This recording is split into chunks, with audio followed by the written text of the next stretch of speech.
Hello everyone, welcome to Maranatha Family Church. I am Kuya Rodel Garcia at your service. We were unable to meet for only one Sunday, but it feels like it has been a year. And I miss everyone already. I miss worshiping the Lord together. I miss our prayer time together as a family. And I miss our bonding. But I do believe that there is a purpose for all of this. But anyway, I want to go directly to what I should be talking about right now. Last month, we have discussed about biblical stewardship. Ultimately, because we want everybody to be blessed. We want everybody to experience abundant blessings from the Lord. That's my heart's desire. And I hope that most of us, if not all, are applying the principles laid upon us already. By the way, I came up with an acronym for the word WISE. W stands for willful obedience. I stands for immeasurable. S stands for success and security. And E stands for empowerment. So it goes like this.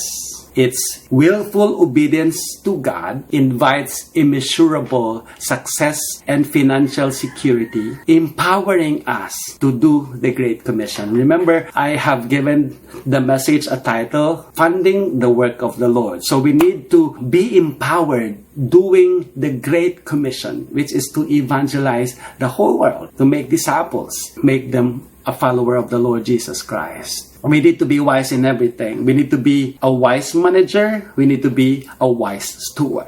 So what does the wise manager do? I have shared about the 10-10-20-60 principle.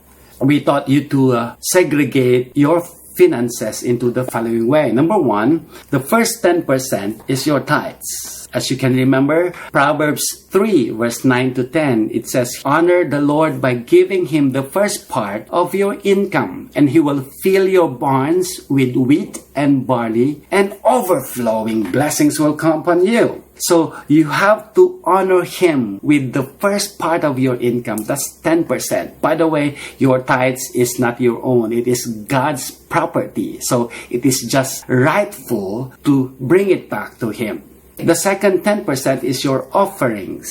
According to 2 Corinthians chapter 9 verse 6 to 8, it says, whoever sows sparingly will also reap sparingly, and whoever sows generously will also reap generously. And according to Rodel Garcia, he said, we need to learn to sow generously and continually or consistently at the same time so that we will reap generously and continually as well.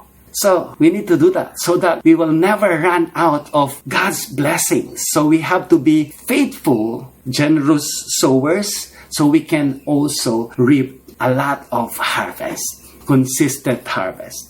We discussed about savings. 60% is for your bills.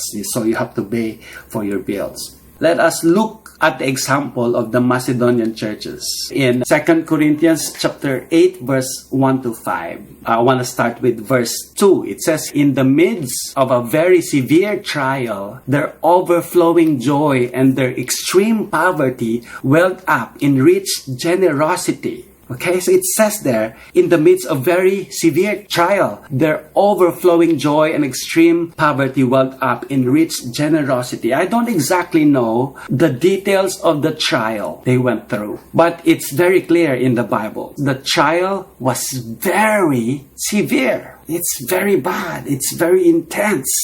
Now, the world is being threatened with this coronavirus. But I think it should not stop us from being generous like the Macedonian churches. It should not stop us.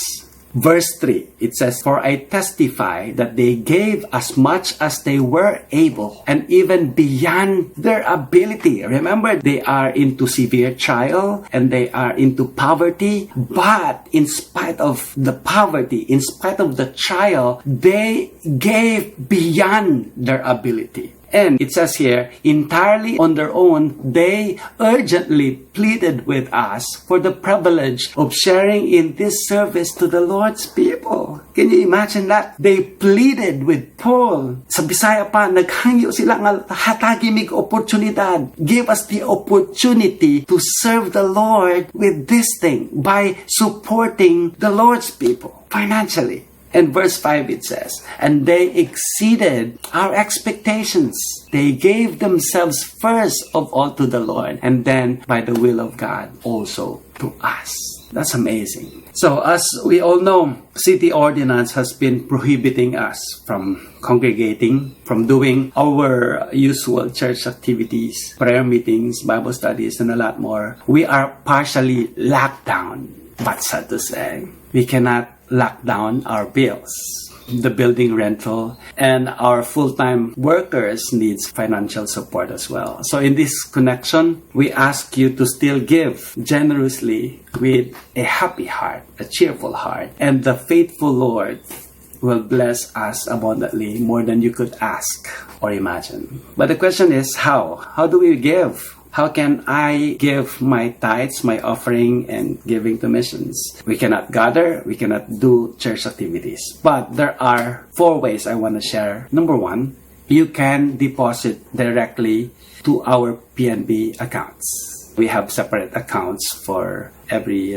thing. You can deposit it directly. Our account name is Maranatha Family Church International Ministries Incorporated. The bank advises to put the complete name of our church.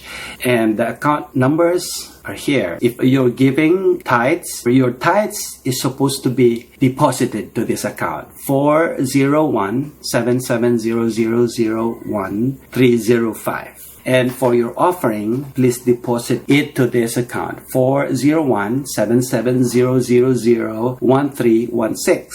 And for our giving to mission, please deposit it to 401-77004715. So that's the first. Secondly, you can give the money to your home group leaders.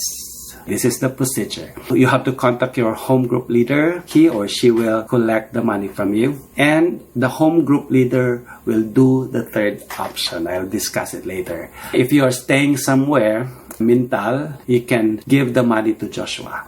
This is number 3. We can do pickup. We can pick up your money. So this is the procedure. Number 1, you have to segregate your money and put it in an envelope if possible. Kung wala namang envelope, it's okay.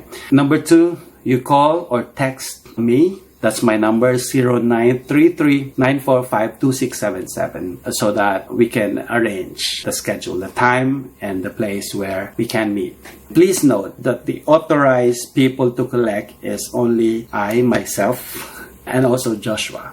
And we will try to give you acknowledgement receipts. Number 4, you can send it via Pera Padala. That's through Palawan, or money transfer. That's through M. Luwilier or Cebuana Luwilier. If there are other ways you know that's easier to send money, please let us know. We are open to any suggestions.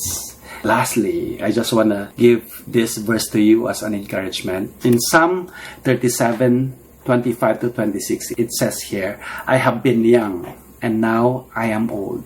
David is saying, I have been young and now I am old, yet I have not seen the righteous forsaken or his children begging for bread. Yeah, because if you are righteous, you will obey whatever the Lord wants us to do. So, the God who is so faithful will provide all our needs. So, brothers and sisters, be strong and take courage. Strengthen your faith by rejecting fear. Because I want to tell you, fear will make us paralyzed, but faith will make you stand strong. So better choose, and choose faith. I call you blessed and favored by God. And see you all the soonest possible time. God bless you.